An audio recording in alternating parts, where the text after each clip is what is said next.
comic book fans everywhere. You are now listening to the official Crossover Comics Podcast with your hosts at JJ's Comic Stuff and at Longbox Entertainment. What is going on, everybody? You are listening to the Crossover Comics Podcast. My name is Jeremy. I'm here with my co-host, as always, Michael, a.k.a. Longbox Entertainment.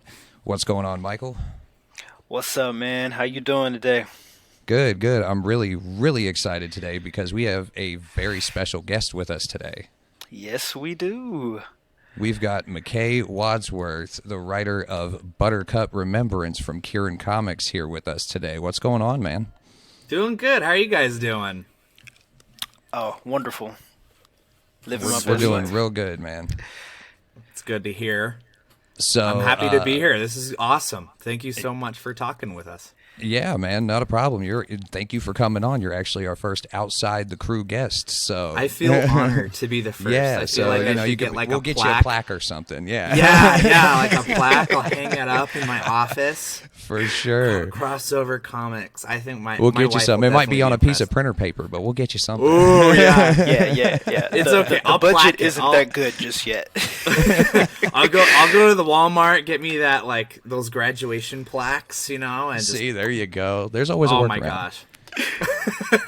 It's gonna look great. But yeah, man. I'm before we get expecting that now. Well, trust me, I'll message you later. We'll work it out. Oh, cool.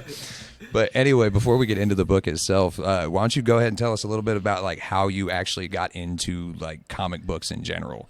Oh, man. Okay, so that's an excellent question. So when I was a kid, I went into Family Dollar, and I found, like, the first edition of Avengers, like, in a little trade, and it was, like, tiny. It was, like, this big. I don't know. Have you guys ever seen those before? I Yeah, haven't they're seen like them little since. I know what novels. you're talking about. I Yeah, know they were a exactly what pocket you're novel. talking about. Yeah. That, I saw that, and it looked awesome. I had no idea who Iron Man was. I had no idea I knew who the Hulk was, because I think around that time, like, the Incredible Hulk movie, I don't want to say the garbage one, because I know some people really do like Well, all the and Hulk some people stuff, will so- say which garbage one, Be careful what he says, but I saw Hulk, and I was like, okay, I know who Hulk is, but, like, seriously, like, you had Ant-Man, Wasp. I was like, this is the weirdest thing. Now it's weird because, like, they're huge. Like, everyone's like, oh yeah, I know who Ant-Man the Wasp is, Iron Man. But, like, if you look at that original issue, like, Iron Man is, like, yellow. He looks like a potato can, he's just, like, walking around. And I was like, this is so interesting. And it was tiny. So I bought it, and I was immediately disappointed because it was black and white inside. And I was like, Oh wow! what the heck? But I didn't care. I read it, and I took it everywhere with me. I put it in my back pocket, in my jeans. I took it camping. Like, I remember doing Boy Scout campouts. And it was like those classic little 50s nerd kids, I had my flashlight. And I'm like reading this little mini. And the people are like, what you reading there, man? And I'm like, oh, I'm reading Avengers. And they're like, what the heck is the Avengers? And I was like showing them. They had no idea. And I grew up in Idaho, so no one ever read comics. So Family okay. Dollar was in this little store in Soda Springs, Idaho, and I found that. Well, my dad noticed how much I was enjoying this. And he said, follow me. I was like, okay, Dad, where are we going? And he took me downstairs. And we went into our furnace room. Okay, and it smells like dust. And he pulls out this massive green chest. Plops open, and I heard the Zelda music, like, na na na na na na na na na, da da da da. And he opens it, gold, like, light emitted out. And there was, like, a mountain of ancient comic books that he had collected as a kid. And I'm not kidding. Like, I had reread The Avengers. I cannot tell you how many times. So I was, one, thrilled that I have something else to read. Right. And then two, it's like, oh my gosh. And I have he's so like, go much ahead. to read. Yeah. And he's like, go ahead. And I don't think people really understand, like, when you're like 10 years old and you're given the opportunity to read like 50,000 comic books, like, this chest was filled. And I was sorting it out, and it was really cool because I was able to see a little bit of my father's past, like what he liked. Right. Like, he loved DC's Warlord, and every time I talk about Warlord with people, they're like, I have no idea what the heck you're talking about. I know about Warlord. That was You know about basically Warlord? Conan Basically, Yeah, kind of. Yeah, my dad was really into like the Edgar Rice Burroughs type characters, like John Carter, Tarzan, Kazar, Arak. You know, we had so a lot of awesome. that. And then I found my favorite comic book to this day, just because I have so many memories with it, is this Weird Avengers issue, and it was featuring the Thing, and he was fighting this guy named Balzar or something like that. And he's like this ape, and he shoots photons out of his hands, and they were fighting in space, and it was the coolest thing. And they had to fight Ultron. They had to team up together. It was this massive comic, and I love that issue. And I read it so much that I began to notice it was kind of like tearing at the seams. And so I had this massive stack of comics, and eventually my dad was like, "Hey, you can have them. This is your inheritance." And so as I grew older, I think he started like subscribing me to like Avengers and Iron Man, and I have like all of the original copies of Avengers when they're doing the Secret Invasion stuff. I have those copies, and I remember That's immediately so cool. like. But here's the crazy thing: I remember reading these comics, and I was reading my dad's books like in the '60s and the '70s, and then all of a sudden it became a lot more adult. And I was like, wow, these chicks are really showing off their cleavage a lot. And I was like, once you get into that Bronze Age stuff, man. yeah. it's a And it whole was other ballgame. it was a huge shock for me. And it even surprised my father. And he was like, oh my gosh, I should have just got my son in Playboy. like sometimes, like, he made me, like, this is kind of funny. Like, I remember I subscribed to Spider-Man, The Amazing Spider-Man, and they were doing these really sexy Mary Jane covers. And he's like, yeah, you're throwing that one away. Yeah. And I was like, all right, so I lost some of my collection, but I mean, it was just really cool. And then I stopped collecting for years. Like, I don't know what happened. I grew up in a little town of Bancroft, Idaho, so there was like 300 people there. We never even had a gas station. I had to travel like 30 minutes with my family to go get milk and gas. Wow. So like, no comics. Other than what I ordered online. So, I mean, I didn't really start getting into making comics and like reading comics until after I was married, and I had a comic book shop in my town. I was like, hey, let's just go see, what's going on. But yeah, I mean, like nowadays I don't really read a lot of Marvel and DC. I'm really involved in the indie community, and I think the reason is just because like the MCU has been such a huge part of my life, and I feel like it's really just kind of clustered all of these stories that people have read over the years. And I don't want to say it's like Marvel exhaustion, but like I read a lot of those comics, and Right. I just it's want to almost see like what watching the stories rehashed. Right. I yeah, can understand it's a lot of like rewind, and I don't even really watch like a lot of the old MCU movies. I remember I used to watch Iron Man all the time, and it's just like I've seen it so many times. But I mean, I have some really cool issues I want to share on our TikTok eventually. But like, I have the first issue of Wolverine. It has some very duck nice. flap on it. it's nothing that like I could take to like a guy that like seals him up, or when he get like a 9.8, it'd probably be like a 3.2. Hey, then 3.2 'Cause I read still it be so worth some much. money Hey, though, true for that, real. true that. Like, Yeah, I don't know, but like I've seen I have- 3.2s for a couple $100. So Are you serious? Oh shoot! just yeah. depends on the book, man. Yeah. Yeah, so I mean, I have the first issue of Teen Titans. I have Green Lantern Corps. My dad really loved Batman and all that stuff. But that's how I got into reading comics. That's a very long That's so answer. awesome. No, No, that- that's great. That was man. amazing. Like, that was awesome. I think that's one of the cooler stories I've heard in a while. Yeah, it was a surprise accident that started with a Family Dollar purchase. So Man. there we go. Man. Family Dollar, wouldn't you know? That's crazy. That is so awesome. It's like, it's surprising, like, what could get you into a certain hobby.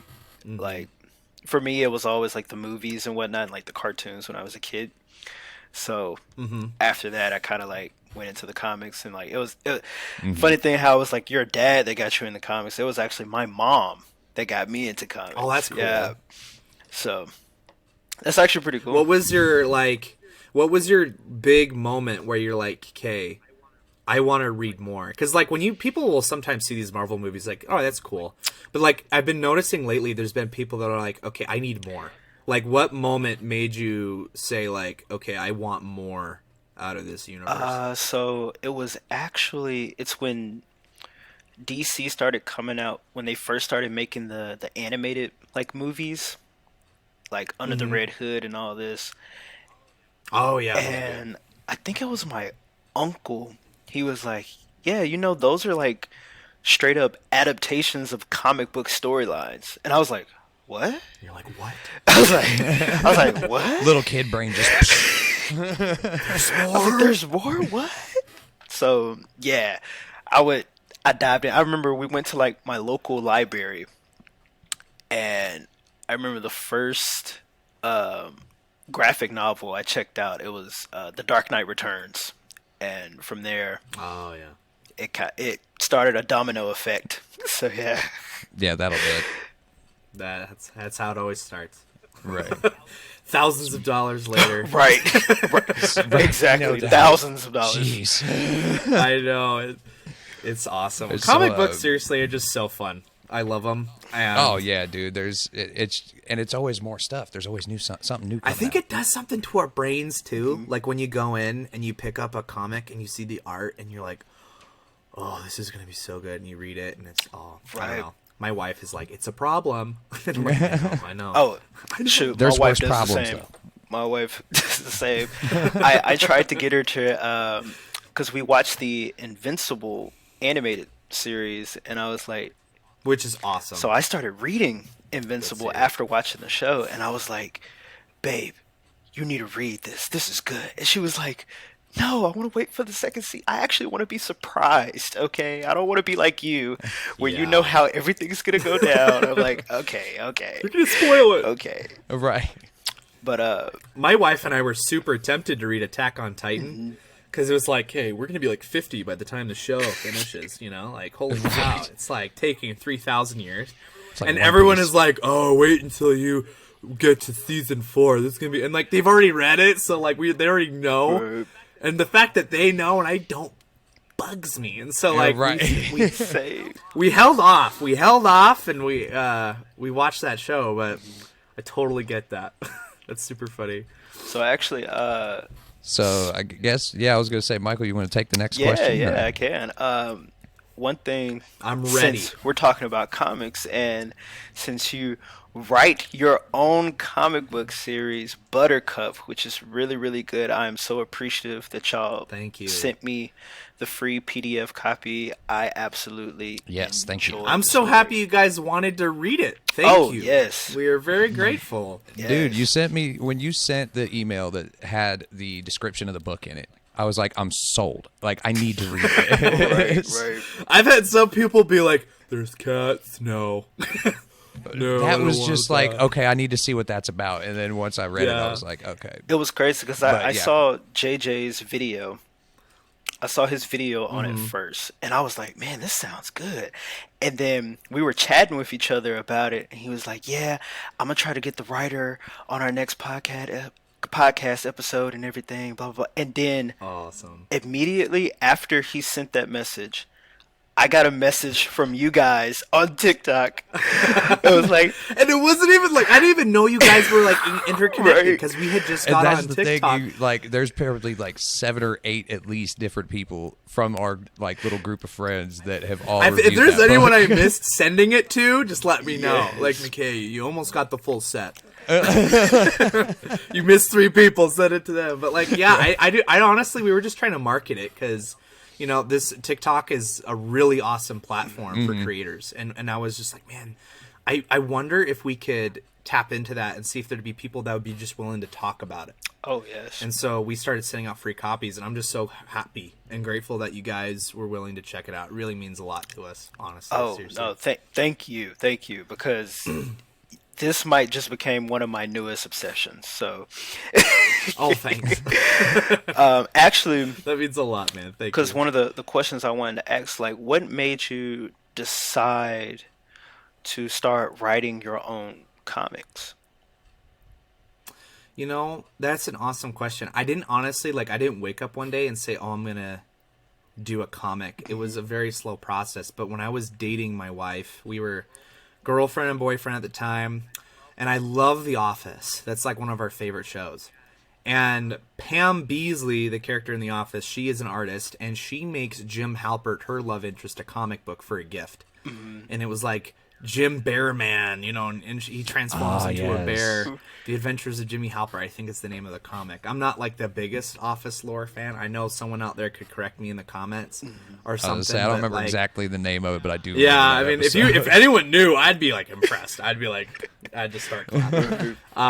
But I was like, man, I think it would be really cool to make my wife a comic about her cat. And my wife loves her cat Buttercup like dearly, and I love the cat too because it's now part of her family. But like, I remember when we were dating, I was like, hey, if we ever like got married, is the cat coming? You know, like, because I didn't want fur, I didn't want the smells. Right. But like, as we started dating, I started to fall in love with this cat, and I started to realize how much it is special to her. And I think if any of you guys have been in relationships, you know, like, your partners relate, like, love interests and the things that they care about, especially their family members, you start to love and care about.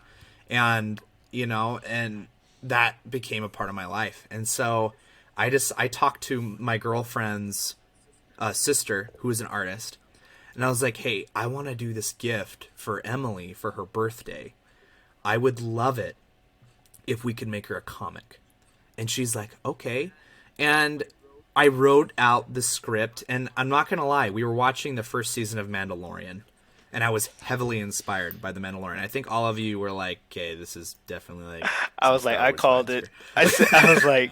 Yeah, like when you go in the cantina, you know, and you see all of that, you're like, hey, this guy is like ripping off. but like, isn't everything ripping off Star Wars nowadays? Yeah, though? and honestly, like, Star Wars ripped off Flash Gordon and all this other stuff. So, who ripped off it? But, like, I wasn't trying to rip off. I was just trying to create this really awesome sci-fi story, which we love sci-fi, my wife and I. And I was like, I want to immortalize her cat. And when my sister-in-law was doing the concept art, she first was, like, sending me silly little cat sketches. Like, really chibi-looking artwork. And I was like, no, this isn't the tone I'm looking for. And I immediately was like, hey, go to Skyrim, look at the Khajiit race, look at the, I don't remember the name of, the Tabaxi race in Dungeons & Dragons. I want Buttercup to be this humanoid, bad-a walking beast of a creature that could just kill you. And she's like, oh. Tonal shift. And she started doing the concept art. And it took her a year, and she did it in pen and ink. So when you look at the digital comic, there is I don't know if it's in the digital version, but in the physical version, we put aside 2 images of the concept art, and it's completely done in pen and ink. And it was gorgeous. I've got the digital pulled up on my phone right now. I'm checking. Yeah. Yeah. So if you look at... No, unfortunately, there's not, but that's there awesome. Isn't? Here, no. let me pull up the issue. This is the comic here. And let me show you real fast, because I have it. We put in the concept. And if you go on our Patreon, we do offer that. Okay. And so that's my wife. When my wife saw this image, she cried, and I was like, hey, we nailed it. Oh yeah. I want the emotion. If you get tears going, you're golden. That was the first image of the cantina scene. Right there. Oh man. And so when we did that, like it was a long process. Like it took a year. But I remember just thinking when I was looking at this comic, I was like, okay, this is pretty awesome. Like this is sweet. And I told my concept artist, Chelsea Watts, who did that, Emily's sister, and I was like, hey, I want to bring this more like into I think we could develop this into an entire series. And she was doing education at the time, and she has 2 kids, and it was just too much. So I had a friend who got me in contact with Kristen Tingey, who is the literal mastermind of Buttercup. And now, see, that was going to be my next question, was how did you guys all link up to get working on this together? Honestly, I told her about the vision. I was like, hey, like, this is going to be a weird pitch. I want you to bear with me. Space cats. You know, but like when people first see it, they're like, hey, what the heck is going on? But there is actually like a really deep and thought-like story. There's a really deep lore with it that we've created. And it's a really emotional journey about like losing your family member and having to like cope with the failures of being not able to save them. Mm-hmm. And I told her about my vision and the passion I had, and she was listening to this, and she had never done a comic before in her life. This was her first project. Wow. Yeah. This was her first comic book. And I said, this is going to be my first comic book. I mean, she nailed it, man. I can't believe when she first started sending me the concept art, I was like, holy cow, this is going to be big. Like I didn't understand. Like I knew that this was going to be something special, but like when she sent me the first like couple of pages, and when I saw Buttercup like walking through the streets, I was like, oh my gosh, like it took my breath away. Yeah. You know, when you envision something and you're and it comes out better than you thought it was going to come out. Yeah. And here's the funny thing is I just struck gold finding Kristen. Like I didn't pay her a dime. We created the company together. And we That's said, the way to do it. Yeah. And we honestly like we're based in Utah currently, and I was like, "Hey, I really want to like help. We want to help out indie artists too. You know? Like it's so hard to like find funding and market and get all of that stuff out there. Like marketing is like 90% of the battle. Like 10% is actually doing it. So we decided that, you know, we were going to make this project and we were going to fund ourselves to help fund other projects. And so, you know, we got to a point where, you know, now we have another series we're working on, but Kristen Tingey's artwork is honestly like, I can write nice all day long, but as you guys both know, if the art sucks, it sucks. Yeah, true. And yeah, like if you're writing a novel, the story's all you need. But if you're doing a comic book, the artwork's got to be. It's got to be there, and it was it's there. At least got to tell the story, Right. bare minimum. Yeah. And this is from a what struggle I've with the, seen so far with her work, man. Like this is oh my gosh, on another level from anything else I've seen recently in beautiful. comics. And she was super nervous about it too. I remember we had some serious discussions because she was just so worried about like doing the right thing, creating this story that had a lot of emotion involved. Right. Chelsea's artwork was so good, and we wanted to respect that. But Chelsea did it in black and white because she just didn't have like the time to meet the deadline to give it to my wife and make it in color. And so she did some of the lasers in color, and that was just a beautiful accident. And I was like, hey, this is actually like really cool to involve color. So that wasn't like, a conscious decision at all. Crazy. Well, when we were doing the second draft, we were thinking about the color, and we were like, do we want to do this in complete color? And honestly, if you look at the comic, everything that we've done in color was very thought out. We wanted to make sure that everything that had color was involving Buttercup's emotions about what she's passionate about. So that flashback sequence with her and her owner, that is all in color because that's what she loved most. And when you see lasers and blood, she feels passionate and actually enjoys fighting and killing. So that's why you're seeing colors in those moments. Okay. That works. I mean, we gave this comic to a group of reviewers, and they were really confused about the whole usage of color. It went right over their head. But I've had some reviewers, they were like, I don't understand why they didn't do this all in color. Like, they use color here and there. And honestly, I was like, it was a conscious decision. Like, we were trying to send a message with the artwork. Like, we were trying to say, we're telling a story with this. Like, you know, when you think black and white, you think, you know, there's a lot of messaging, like it's going back in time. You know, usually people do black and white sequences, or there is like a painfulness to it. Right. So like when you're seeing colors, you see joy and all this stuff. So we really wanted to send a message to the character. And y'all flipped so it. when the readers are reading the book. Oh my gosh, that is freaking genius. That is amazing. I love it. We flipped it.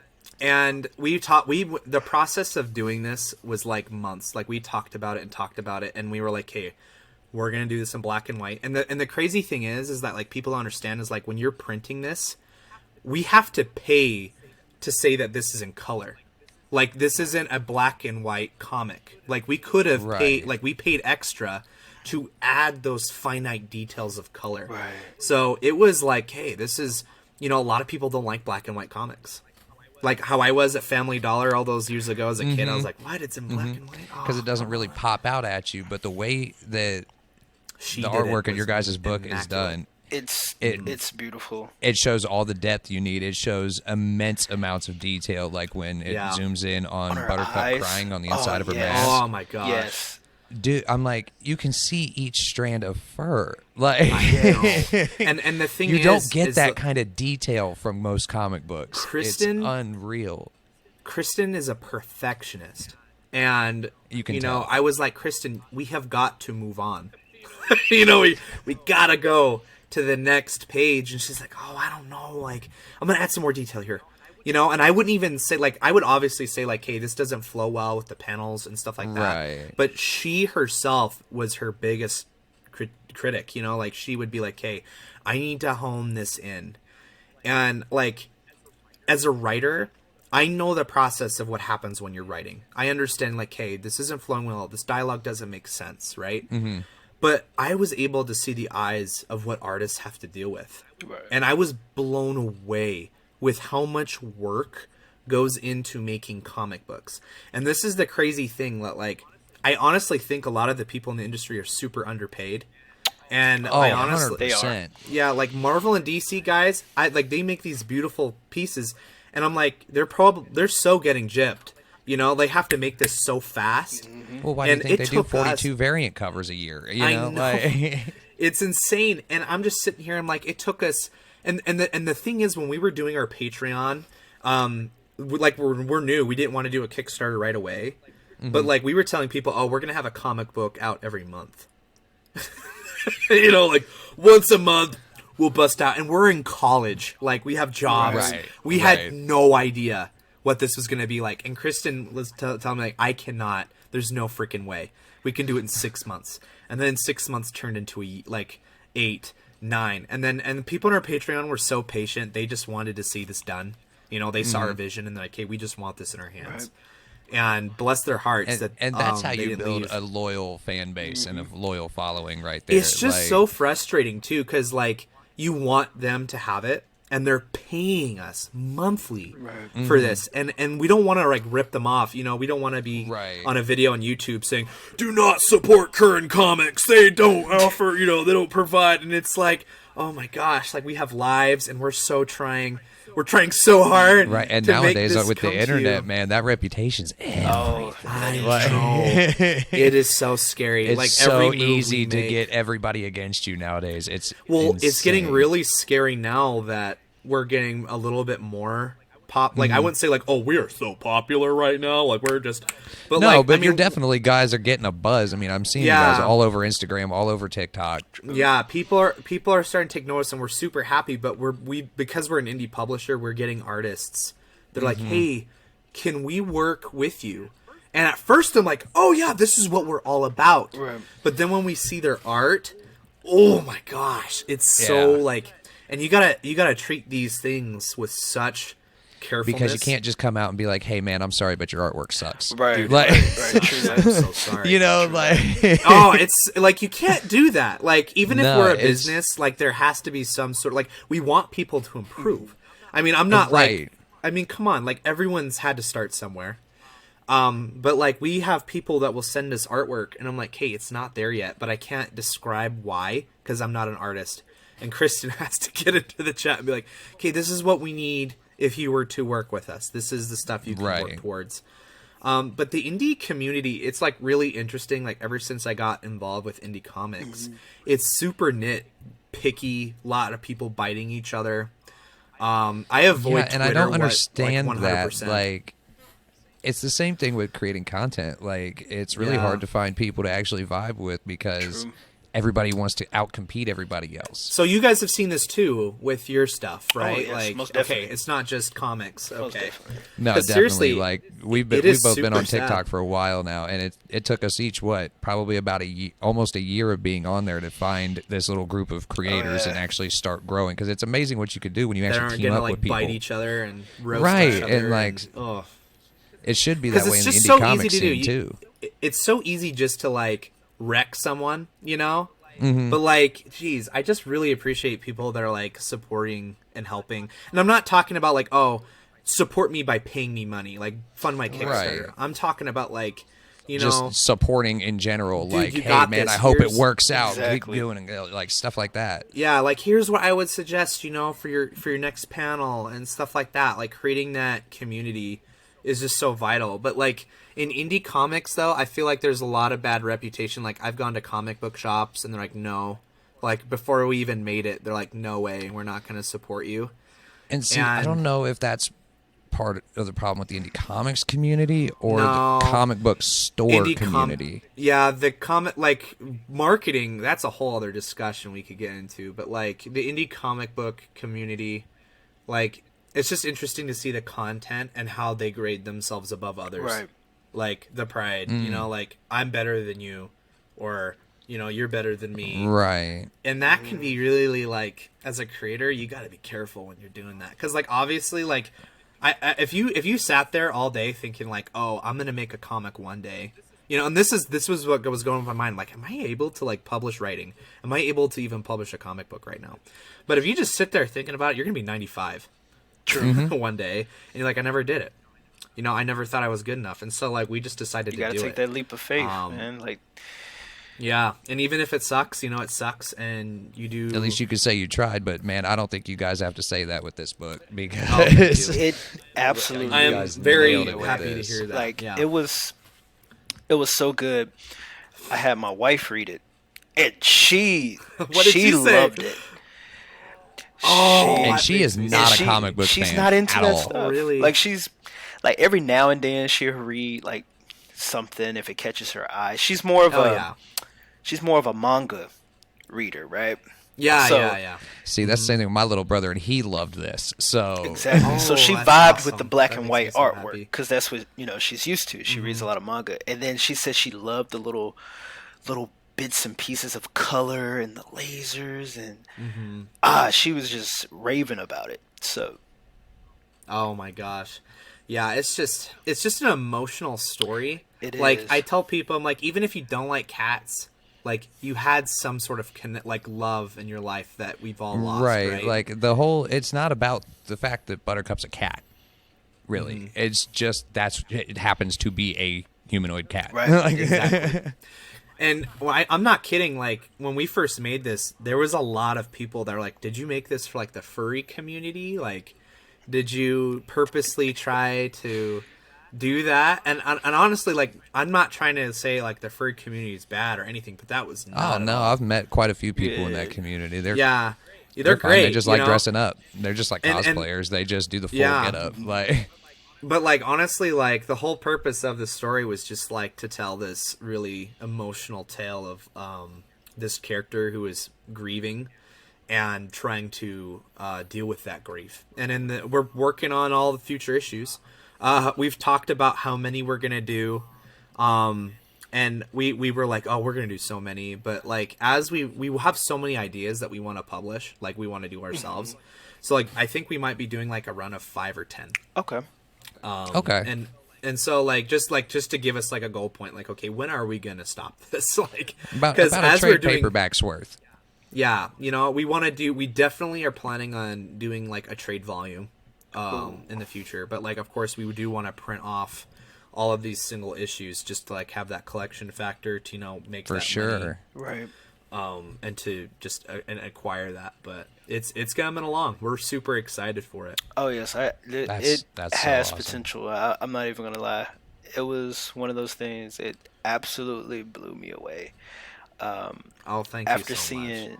I'll let Kristen know. She'll probably be watching this. oh She'll be yes, like, yes, "Oh my God." yes, that artwork, she always feels relieved when she hears chef's kiss. So actually, another question that we had. So what were the?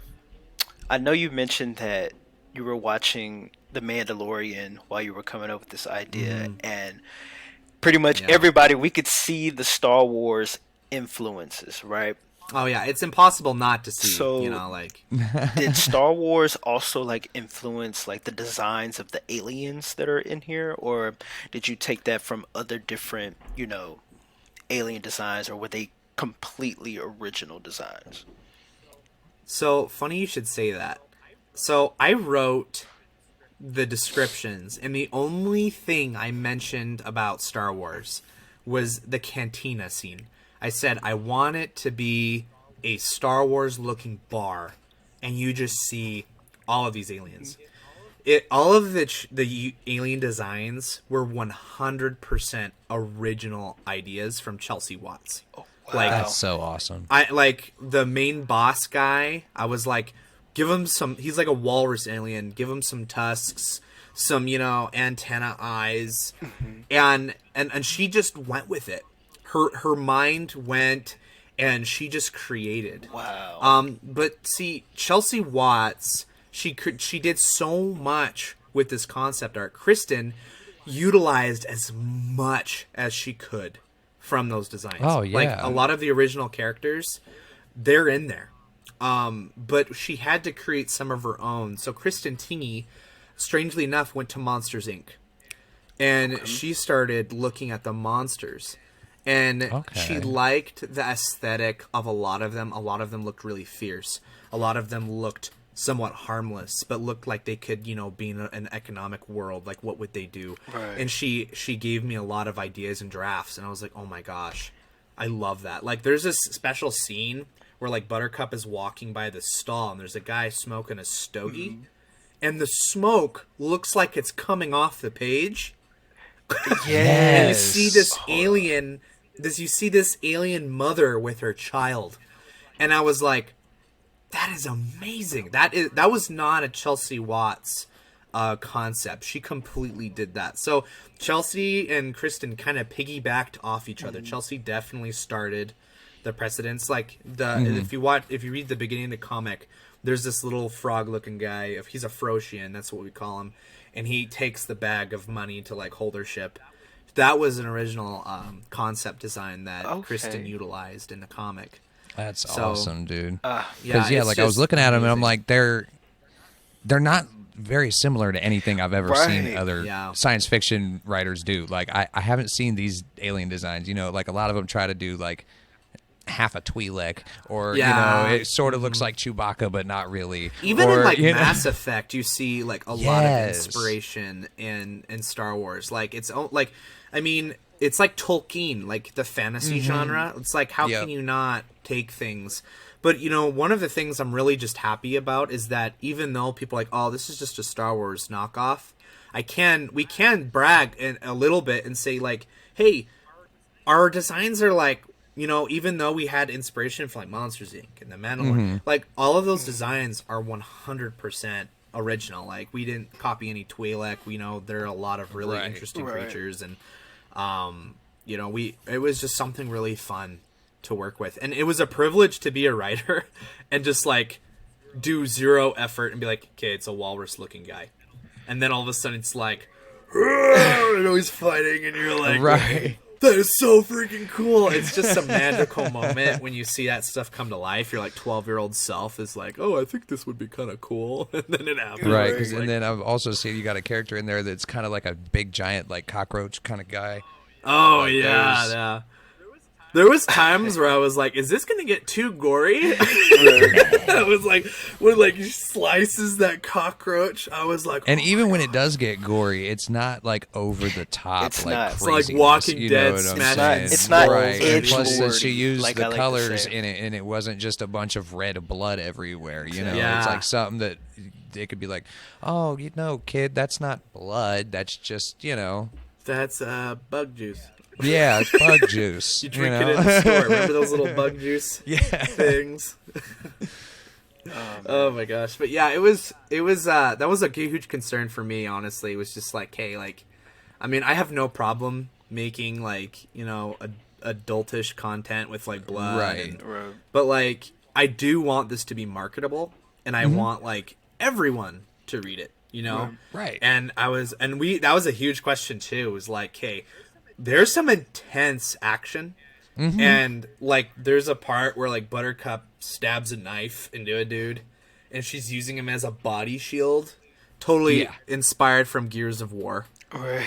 Okay. Yes. I was like, Kristen, we gotta do a Gears of War moment, and she's like, what the heck are you talking about? I was like, you never played Gears of War 2? And she's like, no. I'm like, okay, I'm gonna explain it, and I grabbed a body. I was like, I want her to like pin him back and shoot.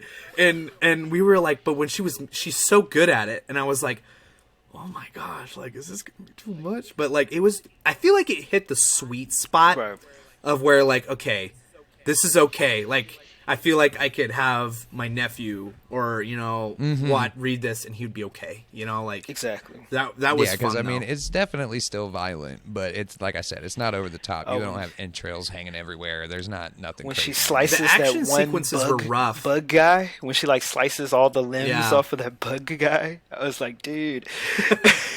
Well, when we were doing these action sequences, like, that was the roughest thing. Because, like, you can write and describe that all you want, but at some point as an artist and a writer, you're going to be jumping around your couch, like, trying to come up with the figure that out. And that is weird. Like, if you think about it, like, my wife comes, like, what are you doing? I'm like, we're designing an action sequence, and we're just running around everywhere. Throwing each other all over the place. Like, and the other thing is, too, like, the first issue, it's got to be a banger. Like, it's got to be, like, and I've had critiques say, like, the writing wasn't all there, but, like, man, that action was, like, pretty great, And when anybody looks at me and says the writing wasn't all there for a first issue of anything, I say, give it a minute. Yeah. Like, it's a world building issue. I have the 3 issues. And I'm not saying I'm like the best writer. We have writer McKay Wadsworth. You can't judge a whole series off of the first issue. Like, well, I remember a critic was saying, like, the first issue, it's like I wanted more story. And I'm like, how many people watched, Stranger Things episode 1 and were like, oh, that sucked. I wish there was more. Oh, wait, there is more. Episode 2. And then all of a sudden it's like, like, we're an indie studio. We gotta take time. Like, I gotta eat. I gotta work. And especially you guys are putting out something of this quality. Like, you can't just bang that out like an assembly line. Like, that's the hard thing. And the other thing is, like, I just appreciate the art community that does do that. Right. Like, that does make that monthly quota, because I'm just like, hey, or they either have it done all the way and they just release it, like, in chunks, right? But, like, I don't know. We had one of the critics we had was like, I just didn't feel like there was a lot of story going on. I don't really know what's going on. They even said the world building was poor, which was pretty funny, because they're like, they had all these alien words and stuff, and I didn't understand them. And I'm like, have you ever seen Star Wars? Have you ever seen Battlestar Galactica where they say frack? Any science fiction show ever. What happens when you're watching Lord of the Rings? Like, do you just all the time? Do you just give up? They just break into Elvish out of nowhere. I mean, come on. It's when we do take criticism. Like, when people say, "Okay, I'm not saying this comic's perfect. Mm-hmm. There is definitely some issues with Buttercup, but this is our first comic. We're learning, and we're bringing it to this issue too. And I hope when people read our comics, they can see, like, wow, these guys have, like, developed so much. From issue 1 to 2. That's what we're hoping for. And Kristen was really worried about that. Like, when issue 2 was being developed, she was like, is this going to be a problem? Like, because I'm actually improving, and I'm worried that people are going to read issue 2 and they're going to judge issue 1. I'm like, that's great. We want them to do that. That's what people want to see. They want to see. If we're not improving, then we're failing. We need to improve. So, like, when critics give us critiques, critiques, it's something little every issue, as long as it's better than the last one, you guys are on good terms. And we take those critiques seriously. We're always trying to prove. But when people are like, "Oh, I don't understand the world building and stuff," and I'm like, "Dude, I don't know." Well, then maybe it's just not your book, man. Yeah, I don't know. It's probably not your book. And that's the thing. Like, how many of us scroll through TikTok and we see a review of something and we're like, "Nah, it's not my thing." Yeah. Like, it happens. It's not your thing. It's not your thing. True. And then sometimes you'll see, like, oh my gosh, like, I love sci-fi. That is totally it. And you comment, like, I'm totally interested in that. And you connect and you find your thing, right? Your niche. And true. I think Buttercup will definitely hit a lot of sweet spots for those sci-fi people. Oh, 100%. Yeah. It is definitely true. I give these super long answers. I am so sorry. Dude, no. You're answering multiple questions at a time, so you're actually just right on track. I'm just going, and they're like, shut up, please! I promise you, if it feels like we haven't asked a lot of questions, it's just that like we made a list of questions. You're I'm answering just most going- of the so questions you've we like were planning answered on so asking. many of them. Oh my gosh. Yeah, McKay, he was really fun to interview, man, but he just kept going and he didn't stop. And we're like sitting there for 4 hours and we're like, hey, this is the longest podcast ever in Crossover. Oh no! Like, I our hope- program won't let us go that long. Oh so. no. If you guys can't show me at the program, I'd be like, okay, he's done. Yeah, no, we go about an hour. About an and hour. we just- Okay. Yeah, so we got No another problem. 20 minutes or 15 minutes or so. Dope. Actually, next question. So, when is the next issue coming out? When are you when are you hoping to have it out? hoping? How's that? So Kristen is about halfway done. Halfway. with Okay. it. Okay. She's halfway done, which is a really good sign. It was super funny this semester. She goes to school in Cali right now. She's in California doing her graduate and all that stuff. And yeah, and she was saying, I think this semester it's going to be easier for me. You know, I think I'm not going to have as much homework. And I was like, awesome! Like, we can finish issue 2 and people will be so happy. And then, like, at the beginning of the semester, I wrote her and was like, oh my gosh, like, I'm teaching English. I'm an English major. And, like, I'm starting my clinicals. I'm going to be super busy this semester. And she messaged me back and she's like, bad news, me too. Like, I'm having to do, like, the most insane amount of homework. I'm like, oh no. So like I write like all the time. I'm writing short stories, novels, Right. and so my writing gets put on the backlog, and then her art, and it's just really frustrating because like we want to create, Right. but at the same time it's like, hey, this isn't at a spot where like we're making enough money to sustain ourselves, so we need to work on plan A right now. Right. But issue 2 right now it's halfway. I'm suspecting it's going to be ready in like, I hate to say like a date because then people you will could be just like, ballpark. you said on Crossover Comics, you know, Right. Give us a quarter. yeah, How's yeah, that? yeah, Give us a just quarter. You can just give us a ballpark. I think like 4-5 months. 4 or 5 months. Like Okay. honestly, like 'cause That's not seriously, bad. like, That's not bad. I hope, Especially for a brand new publisher, you guys, it's your Okay. first project. Yeah, like, and we that's would not want bad. you to I've take seen your way time. worse hiatus periods. yeah. you to take your I just like here's the thing: if you take too long, then people are like, wait, Buttercup. Oh, that's right, Buttercup. We had him See, on the our people show 5 who years really ago. liked it won't care how long it takes.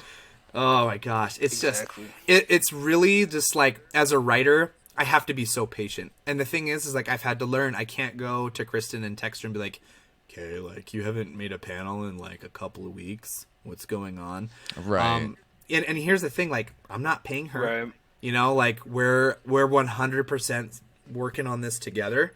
So we Which have to I be think a is a team. better way to do it anyway, rather than trying to hire out somebody, because Yeah. you both have the effort into it. You both have the work into Hey, it. You I- both have the, Yeah. I want this to succeed. I just want to into point it. out Exactly. that was the Peter Laird and Kevin Eastman motto.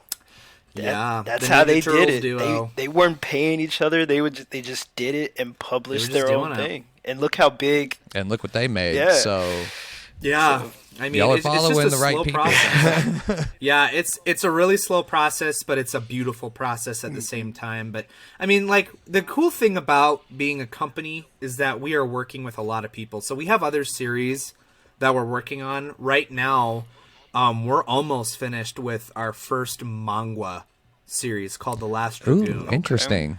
Yeah. And that, I mean, we're focusing on Buttercup right now, but Ben King is the brainchild, and he wrote the entire lore for this fantasy epic. Okay. And this has been the most interesting writing project I have ever done in my life, because usually I'm the creator. I think of what's going on in my head, and I transpose it to the artist. Well, the artist is, you know, Ben is an amazing writer. I'm not saying he's lacking any writing skills, but like working with us, we try to make this into like an issue-based comic where it flows. So like he dumps a lot of lore on me. He gives me a lot of story beats, and then I write that story. He looks at that, says, no, this isn't right. I go back, and it's just like the craziest writing process I've ever had. wow. But that should be probably releasing before Buttercup. Okay. Okay. He's doing pretty well with that, and we have a lot of if other you guys need a projects review to for go. that one too, you know who to get a Oh, hold of. Oh, of yes, course. yes, yes. Oh, of course. Crossover Comics Group, I need all of you to gather around. Oh yes. Here's Just shoot the the next emails issue. out, man. Just shoot the emails It's gonna be really out. bad. Like, hey, this is not butter. Like, this isn't as good. But honestly, like, If you go on our Instagram, you can actually see some of his panel work that he's done. If you love manga, cool. I think you're going to enjoy this one. Like, it's really good. Cool. The story is fantastic. But I mean, like, we have lots of projects we're working on. So even though Buttercup is taking a sufficient amount of time, we're hoping that, okay, let's make some other content with other folks, help them out, help us out. And then make Buttercup your guys' mainstay, Yeah. Okay. That's the game plan for right now. That makes sense. That's awesome, man. That's amazing. And you just answered another one of our questions. We were actually going to ask what other projects did y'all have in the works. So, yeah, there it is. Yeah. I love it. We could talk a little bit more about The Last Dragoon. I think, so, essentially, it's the demise of humanity. Humanity's, the bad guys. And there's these race of beings called the Dragoon who helped out humanity in their last days, and the humanity gets prideful as we do, like we're proud creatures, and they think that they're better than the Dragoon, and they rebel, and they wipe them out, and they send them back into space, and there is a general that is tortured and left behind, and he's having to deal with forgiving humanity and the abuse while also trying to save them from themselves. There's a lot of it's a really deep story, a lot of pain. If you look at the cover, you see a tiger-looking creature and this dude with like elk, like ram horns. They're the same being, and he is stuck in that tiger form. And they've the humanity with their magical powers that they took from the Dragoon, they've imprisoned him in that beast form. Wow. And he is I gotta read this. Yeah. And so I'm sold. And eventually plot thickens, right? And he figures out how to break out, and he's got to take down the guys that killed his people. And it's a crazy story. When I was reading it, he was nuts, man. Ben King, you guys should follow him on Instagram. He's an incredible artist and just an incredible story creator. Like I can't say I mean I've added some of my own thoughts and opinions to the story, but this is 100% his baby. Okay. And I've just been privileged to be able to sit and listen to him talk to me on the phone and tell me about this lore in this amazing world. And it just helps me as a writer. Contra Guard?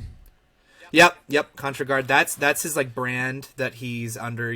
When we make our comic, you'll see Kirin Comics and Contra Guard there. Gotcha. He's a solid just gave him guy. a follow. So yep, we're gonna be heading up to Boise, Idaho, his hometown, and we're heading to a convention there. And I'm hoping that we can get some merchandise ready to go.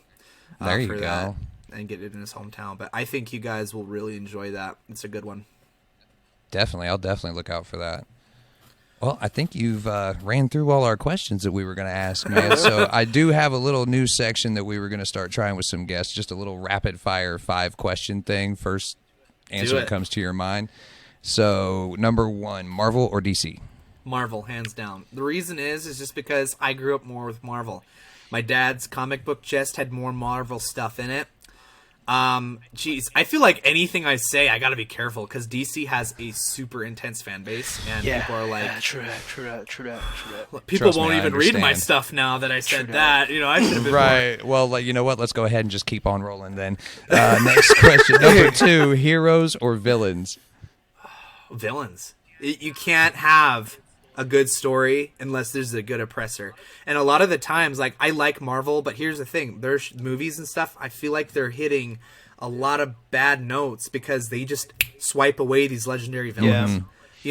Holy cow. I mean, I remember watching the latest Spider-Man movie, Green Goblin. William Dafoe came back with his ingenious character, and I'm like, man, how cool would it have been if we would have had 4 or 5 movies with this guy? He is such an incredible actor. He knows that villain so well. He really is. But film, they just wipe these guys out.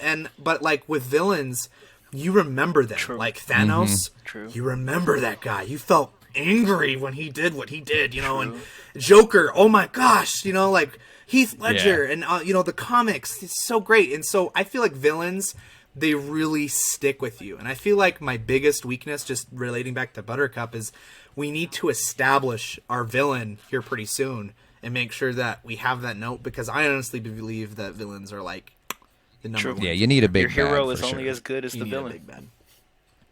It's right. true. All right, so we got 4 more quick questions. It's got sci-fi or fantasy, but I think I know the answer to this one. This is so hard. My wife asked me yesterday, what do you like more, Lord of the Rings or Star Wars? And I was like, such a hard damn dude, that is so hard. But for people honestly, who really love both, that's such a hard question. Okay, Lord of the Rings, in my opinion, is the best trilogy of all time. Like, of all time. And honestly, I think because of that, fantasy is going to hit a little bit. Star Wars, for me, I feel like it's all over the place. You know, you get some good stuff, bad stuff. Too many different directors. Yeah, and now that Disney owns it, it's going wherever they want it. George Lucas isn't really there to give it like a foundation. Lord of the Rings has Tolkien, and he wrote it all out, and that's lore. But now that we're seeing with the Rings of Power, it's kind of like, okay, now it's starting to become Star Wars, where we're going to get mixed. A lot of that, though, is because of licensing issues with the Tolkien. Yes, true. Yeah, So so you're having licensing issues. And who knows? There might even be licensing issues with Star Wars. Keeps all that IP extremely close to the chest, really tight to the chest. Yeah. So if it's certain characters that you want to use and they don't want you to use them, you got to change. You got to make up your own. And people are like, "I hate this," and it's like, "I'm sorry, we couldn't use so and so." You know, like we had no choice, but we wanted to spend $1 billion. But like, I honestly think fantasy is gonna take the top tier for me on this one, just because of like the quality of content that has come out of fantasy. There's a lot of fantasy that's been made, but sci-fi is like a super close second. My favorite video game franchise of all time is Mass Effect. Yeah. Skyrim. Okay, so there you go. Comes at a close, like, so. Just depends on it's really mixed. It depends. The area. Okay. Digital artwork or hand artwork?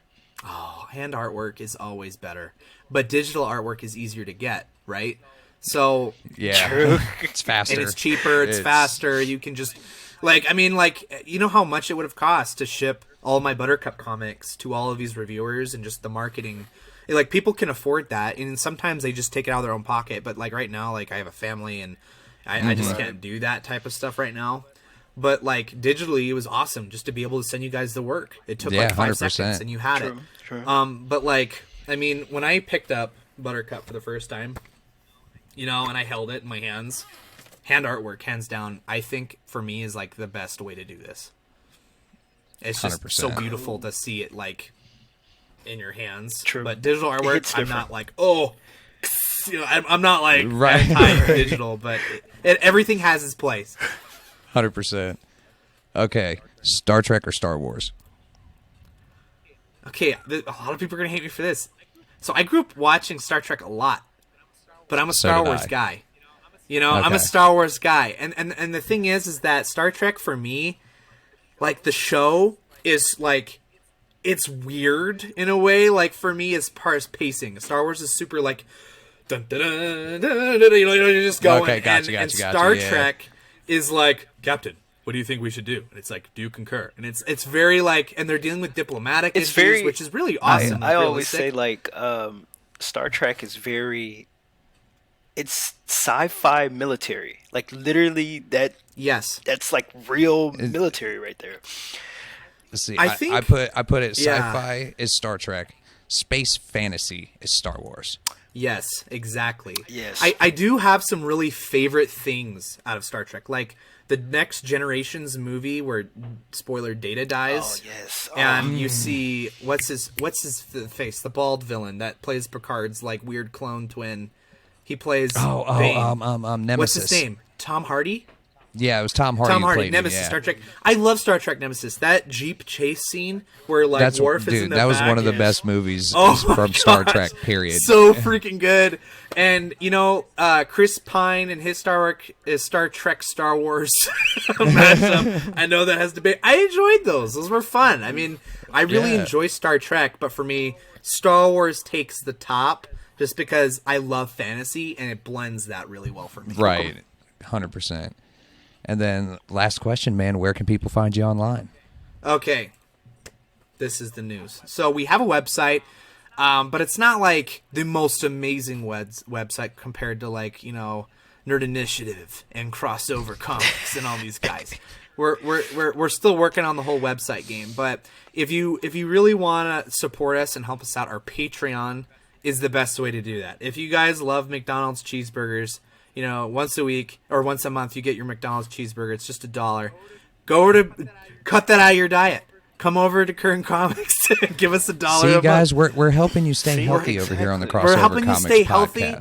Plus, Take that dollar that you were yeah. going to spend on a McDouble and go spend it on Kirin Comics It's Patreon just gonna page. clog your arteries, Exactly. guys. Just It's just going to clog your over. arteries. It's just going to give you high cholesterol, and it doesn't Oh even my taste that gosh. good. Let's be honest. Get Wouldn't high you off rather, our supply. Wouldn't you Go rather to- have better reading skills?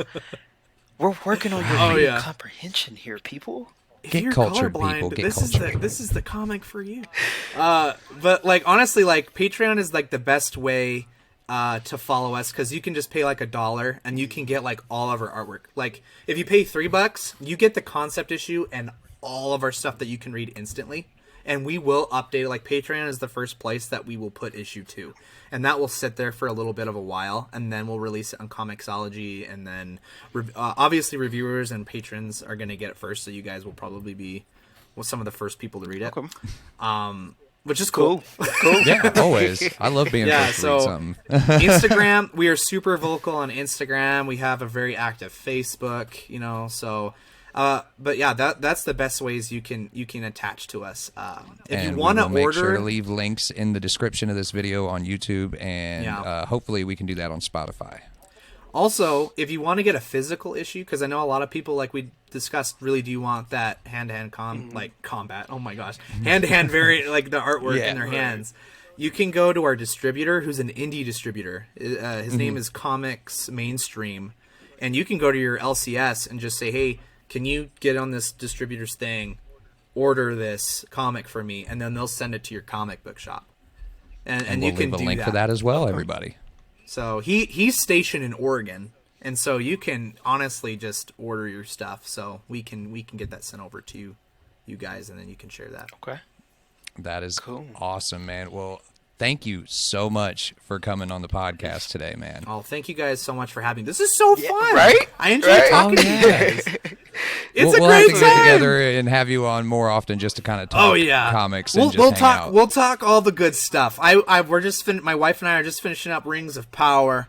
You know, it's been a fun time. Man, it's such a good show, in my opinion. I've been it's enjoying so that fun. so much. I like it. It's fun. I've been I like really it. missing. If you go into the it book- understanding that it's not book accurate and you're okay with that, Oh then yeah, you'll have a don't much bring better your time. Tolkien books to Silmarillion next to you. You know, referencing. Right, Don't yeah, do that. no, it's not Just going to be go in. accurate, and you're going to be upset. Just go into it and enjoy it Yeah, for what it is. you're gonna be a little fed up, but you know what? It's a fun time. But like, I love talking nerd fandom. It's super fun, and I honestly, everyone that's listening to this podcast, you guys have got to follow Crossover Comics on their TikTok. You got to listen to their thank you so much. podcast because it's just such fun content. These guys, they're talking about what we love, and I honestly, like every morning, I just get the news from Michael and Jeremy. I'm like, what's going on? Which superhero am I voting for today? You know, what stuff are they reviewing? So Man, I don't really think we could have honestly paid enjoy for it. a better advertisement than that. So. Brought to you by Kirin Comics. Please follow and there it is. subscribe. Yeah, there we go. You can use that voice. Just snip that. Put that in your next. Yes. Yes. And on that note, guys, you've been listening to the official Crossover Comics podcast. Once again, my name is Jeremy, a.k.a. JJ's Comic Stuff on TikTok, Instagram, Twitter, everywhere you can find me. And my name is Michael, aka Longbox_entertainment. You can find me on Instagram and the wonderful Clock app TikTok. And we will see you guys next time. Thanks for listening. Peace out. Take it easy.